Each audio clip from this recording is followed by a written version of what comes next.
This humanoid robot slowly evolves into a human, although it was actually made to do housekeeping.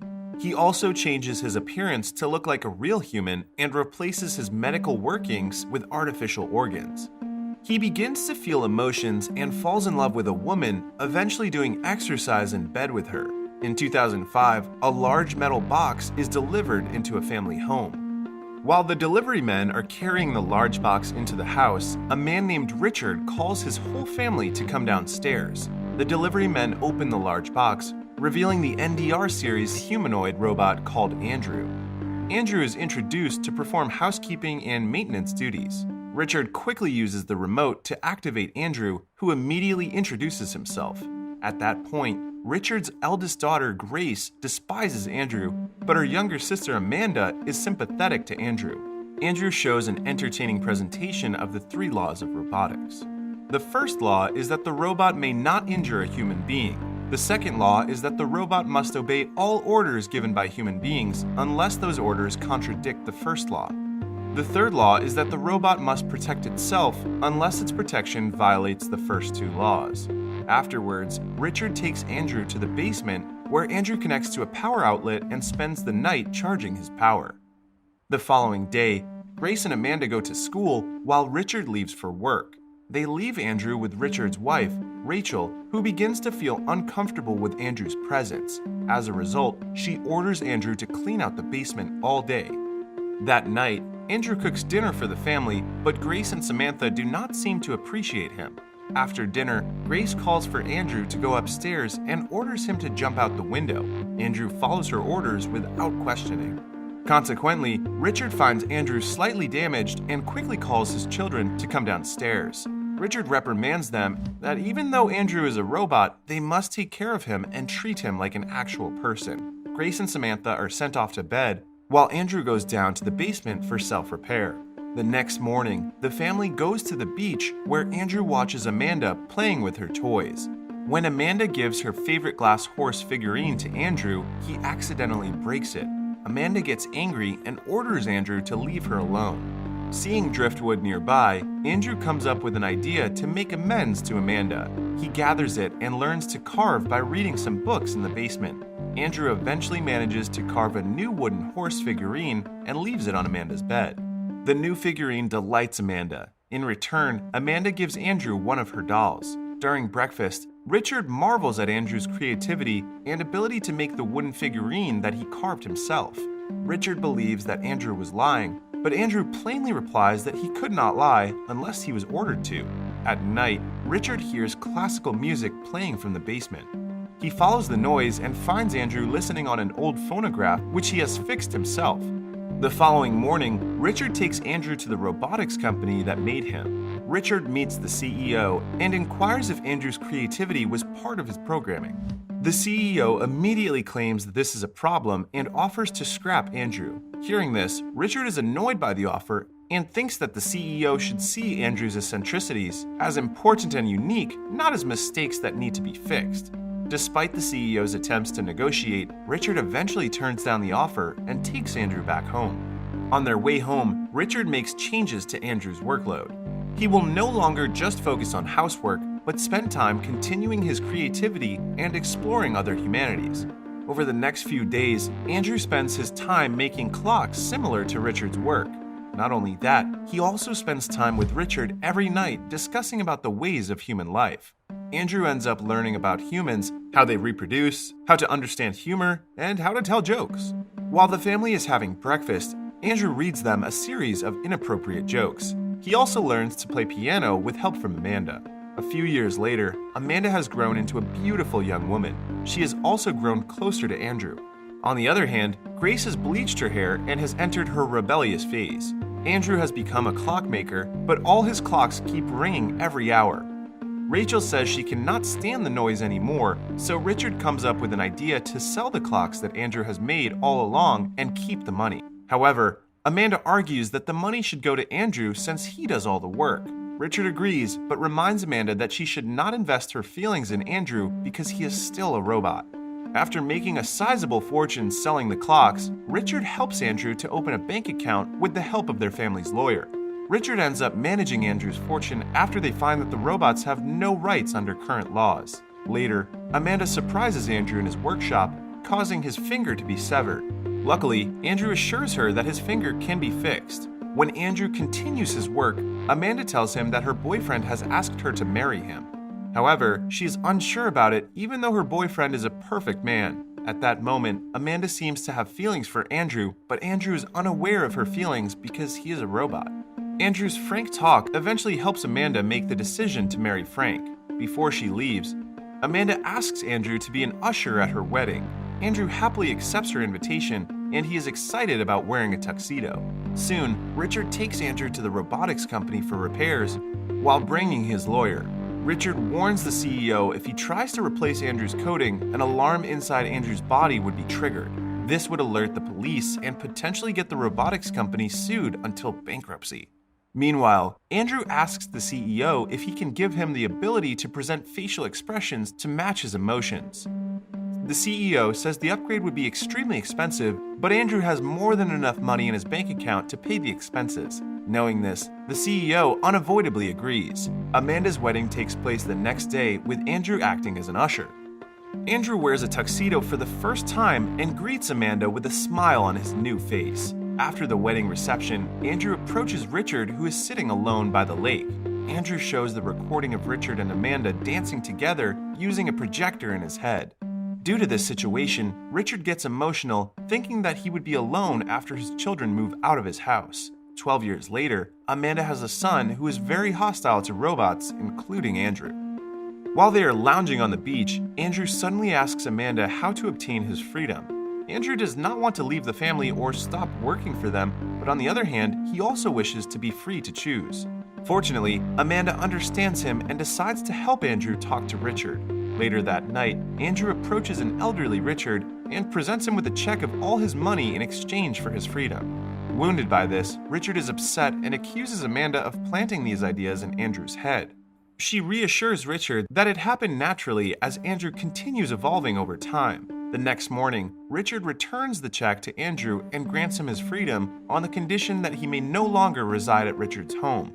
With his newfound freedom, Andrew decides to live by the beach and ends up building his own wooden home. He lives alone for the next 16 years, learning more about the world. One day, Amanda visits Andrew's home and tells Andrew that Richard has asked him to come to his house.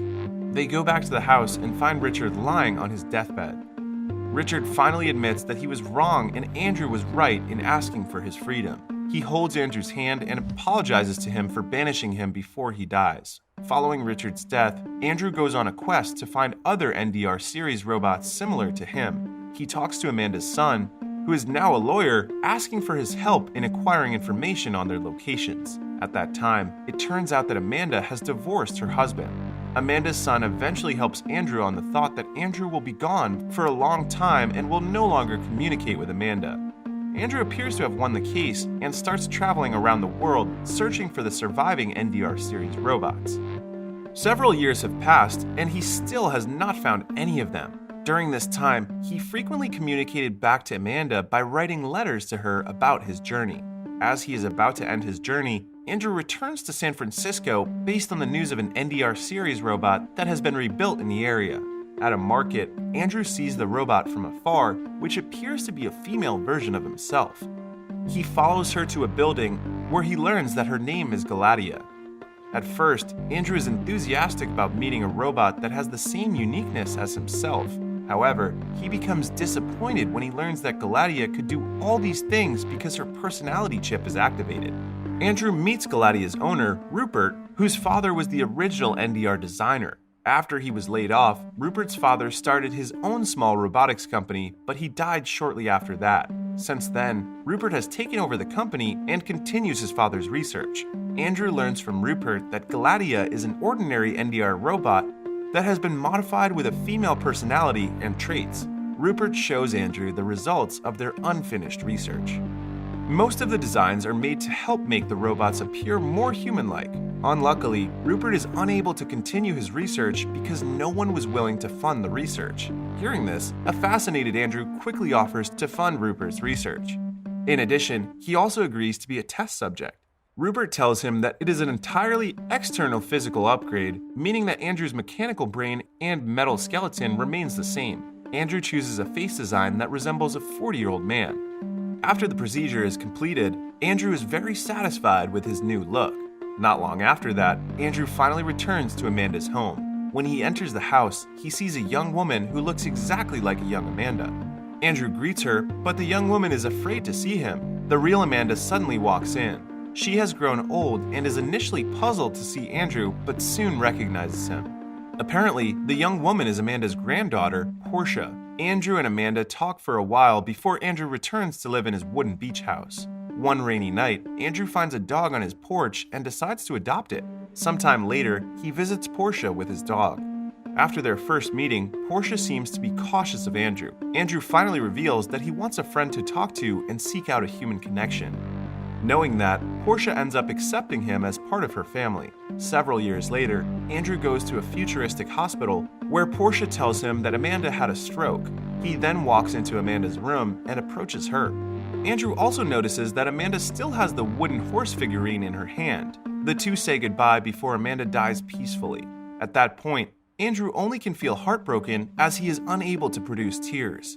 He realizes that all those he cares for will also pass on. Not satisfied with his agelessness condition, Andrew goes back to Rupert and asks him for a new internal upgrade. Andrew presents his ideas to create artificial organs that not only can be used in humans to prolong their lives, but also to replace his mechanical workings.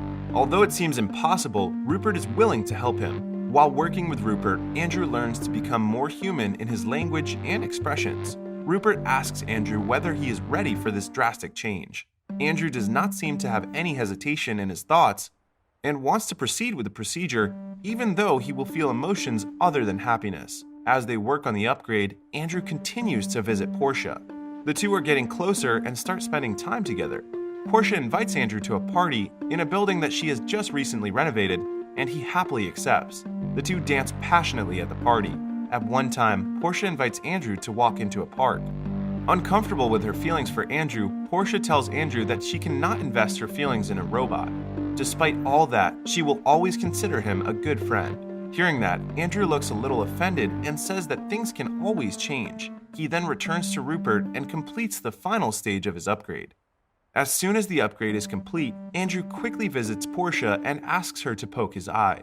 He is very happy now that he can feel pain. Andrew tells Portia that he has installed a nervous system into his body, allowing him to feel emotions too. To test it, Andrew asks her to kiss him and the two share a quick kiss. However, Portia feels guilty about the kiss and finally reveals that she is getting married to her boyfriend soon. Knowing this, Andrew flatantly wishes them the best, but his response annoys Portia. She wants Andrew to realize for himself that he actually loves her too. Portia tells him that in order to become more human, he has to do wrong thing. Humans will always be doing wrong things, and they should learn from those mistakes. Andrew seems to take her advice before he leaves. In the meantime, Galatea has somehow become hostile towards Rupert. Galatea says that she is very tired of him bossing her around. A confused Rupert initially does not know what happened to her, but soon realized that Andrew has removed Portia's personality chip. He then revisits Andrew and asks him to return the personality chip to him. Andrew is reluctant at first, but ends up giving it to Rupert. Rupert follows Andrew to Portia's engagement party. Andrew expresses how much he hates Portia's fiancé. Rupert informs him that it is a sign that he is jealous of Portia's relationship. This makes Andrew realize that he is actually in love with her. On the other side, Portia seems to be looking forward to Andrew coming to take her away from her fiancé. At night, Rupert tells Andrew that he is working on a new upgrade that would enable Andrew to have sexual relationships. Andrew is fascinated to hear it as it will allow him to become a complete man. 2 weeks before the wedding, Andrew visits Portia, who is making wedding preparations at the same church where Amanda got married. After understanding what Portia meant earlier, Andrew finally declares his love for Portia. Andrew already knows that Portia loves him too. He encourages Portia to do the wrong things just like he did. To convince her, he asks Portia to kiss him one more time. Both of them share a passionate kiss. They end up in bed together after an intimate night. In the morning, they have breakfast together as Andrew gains the ability to eat and drink. However, Portia informs him that their relationship will never be accepted because he is still not a human. Realizing he has to do the next step, Andrew petitions the World Congress to recognize him as a human being. Sadly, the World Congress ends up rejecting his case, expressing concern that an immortal human will cause jealousy from others. Andrew and Portia stay in a relationship for decades. Portia is now 75 years old, while Andrew remains the same. After playing chess, Portia expresses her thoughts about her mortality. By that time, the advanced technology allows Portia to live forever, but she does not want to. She thinks that human beings are meant to live for a certain time and then pass on. Andrew understands her, but states that he could not stand to live without her. Because of this situation, Andrew returns to Rupert for one last upgrade. Rupert's company has now earned him so much wealth. Andrew asks an elderly Rupert to change the artificial fluids driving his body into a blood equivalent.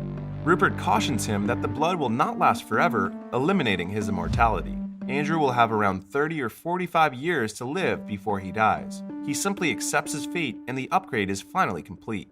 Several decades afterwards, Andrew ends up at the World Congress again to appeal their past decision. This time, he appears very old. His hair is white and his face is full of wrinkles. An older Portia also comes there to support him. Andrew tells the World Congress that he wants his humanity to be acknowledged by others.